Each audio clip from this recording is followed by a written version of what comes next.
I still remember the exact moment I woke up shaking.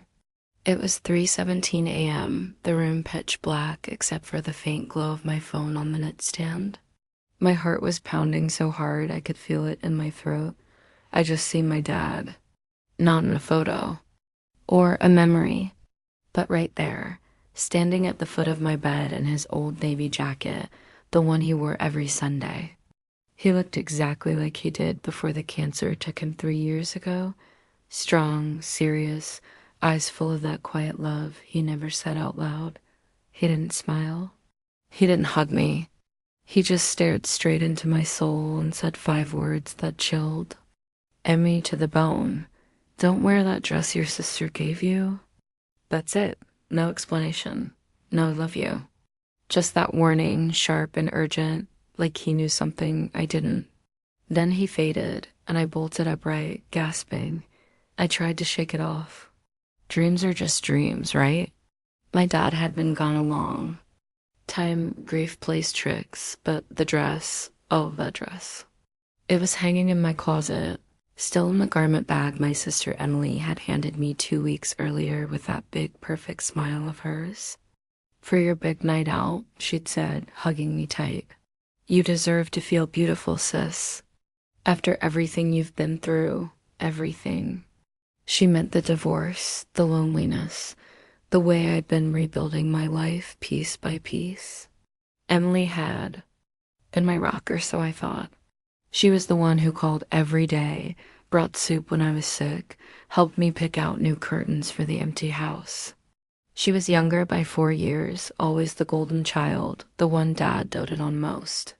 But after he passed, we grew even closer.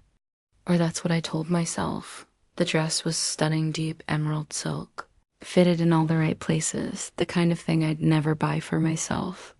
I'd planned to wear it to the charity gala next weekend, the first big event I'd attended since. The split, a chance to feel alive again. But now, Dad's voice echoed in my head. Don't wear it. I got out of bed, flipped on the light, and stared at the bag. My hands trembled as I unzipped it just enough to touch the fabric. It felt cold, wrong. I told myself I was being ridiculous. Emily would never hurt me. She was family, the only family I had left. But what if Dad was trying to tell me something? What if he saw what I couldn't? I zipped it back up and went back to bed, but sleep never came.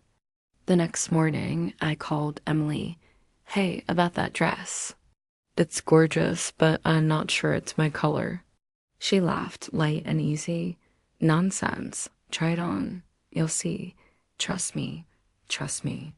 Those words stuck like a splinter dot asterisk, the days blurred. I avoided the closet. Every time I walked past it, I felt watched, but life kept moving. Work, errands, pretending everything was fine.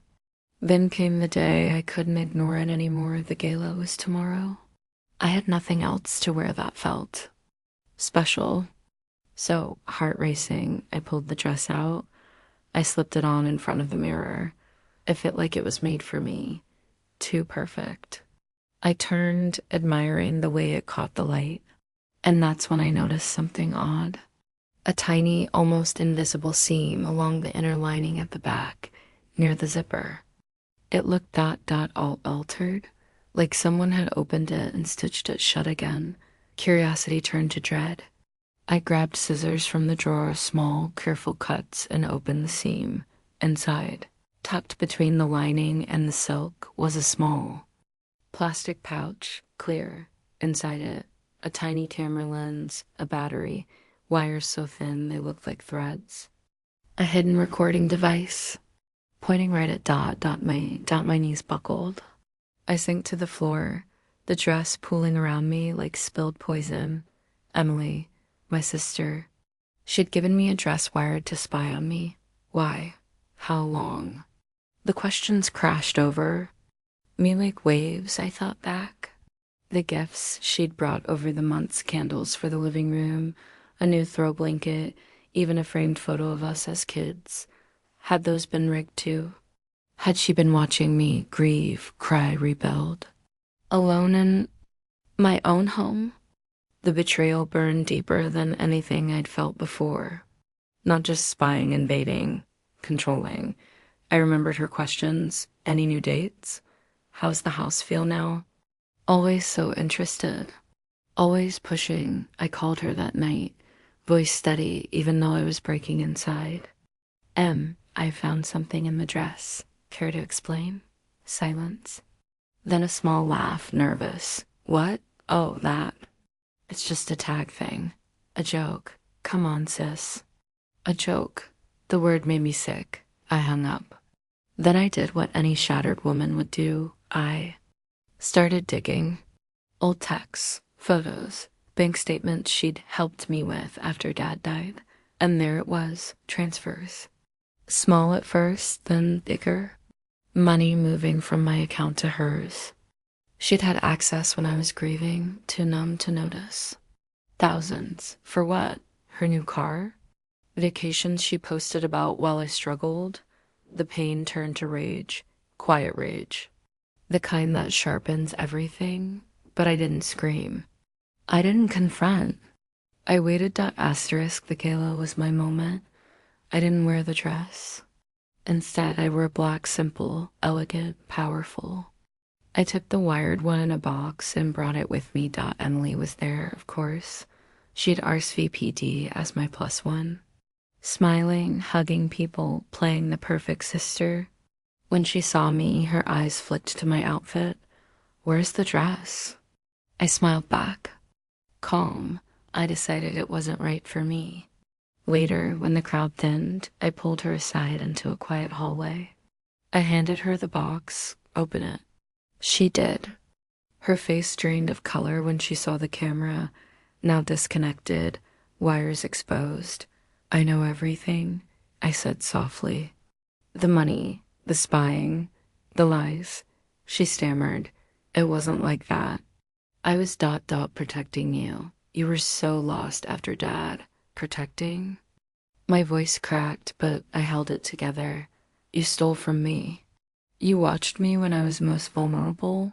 That's not love. That's control. Tears filled her eyes. Please, don't tell anyone. It'll ruin me. I looked at her, really looked. The sister I'd idolized. The one Dad had warned me about, even from beyond. I won't ruin you publicly, I said. But you will pay it all back. Every cent, and you'll stay away from me forever. Or this camera footage. Yes, I have copies, goes to the police, and to everyone we know. She broke then, sobbing, begging, but I walked away, clean. Months later, the money was returned, quietly. She moved cities. We haven't spoken since. I still miss the sister I thought I had. But I don't miss the poison she carried. Dad's warning saved me. Maybe he saw her jealousy growing even before he left us. Maybe love from the other side doesn't fade. It protects. I sleep better now. The house feels lighter. And every time I pass my closet, I remember sometimes the people closest to us hide the sharpest knives. But truth has a way of cutting through even in dreams if you're carrying pain from someone who was supposed to love you. Listen to that quiet voice inside. It might just be the one person who never stopped watching over you. Thank you for listening to my story. If it resonated, share yours below. We're not alone in this, and justice, it doesn't always shout. Sometimes it just whispers, don't wear that dress. And we finally listen, asterisk.